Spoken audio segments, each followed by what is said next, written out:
Les chefs d'État se sont félicités de la libération du président Ibeka qui est intervenu conformément aux exigences qu'ils ont posées lors de leur dernière réunion. Ils se sont également félicités et ont pris acte de la libération du Premier ministre qui a été confirmée pendant ce sommet de certaines autres personnalités maliennes. Les choses vont dans le bon sens. Les présidents ont donc continué leurs travaux et ont pris un certain nombre de mesures dont la quintessence est la suivante. C'est la mise en place d'une transition. Maintenant que la démission du président Ibeka est considérée comme une démission volontaire, en tout cas actée. Il a confirmé à la médiation qui s'est rendue au Mali. Les chefs d'État ont souhaité qu'une transition se mette en place. Cette transition doit mettre en place très rapidement un exécutif, donc un président civil, qui doit être une personnalité intellectuelle de grande probité. Pour ce faire, il a été demandé au CNSP de consulter la Cour constitutionnelle, de consulter la société civile, de consulter également les partis politiques. Il a été recommandé également au CNSP de poursuivre le même processus pour la désignation d'un Premier ministre chef du gouvernement, qui doit être aussi une personne avec des éminentes qualités intellectuelles, mais aussi une probité morale, pour pouvoir conduire le processus de mise en place d'un gouvernement avec le président de la transition qui sera désigné.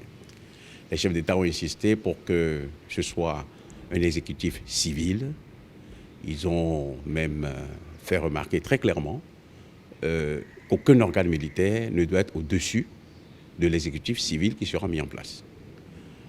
À cela s'est ajouté le fait que la durée de la transition est prévue pour 12 mois, elle ne doit pas excéder 12 mois.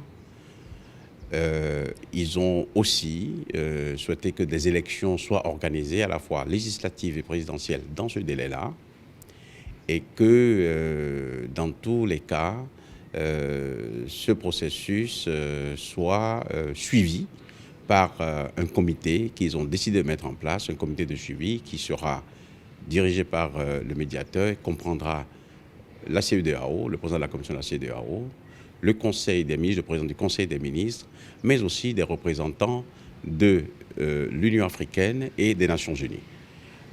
Cet ensemble de choses sera acté dans un accord qui sera signé entre la CEDEAO et l'État malien, et les chefs d'État ont souhaité que les Nations unies et l'Union africaine puissent prendre acte et donner une sorte de bénédiction à un tel accord. Je pense que les choses vont dans le bon sens.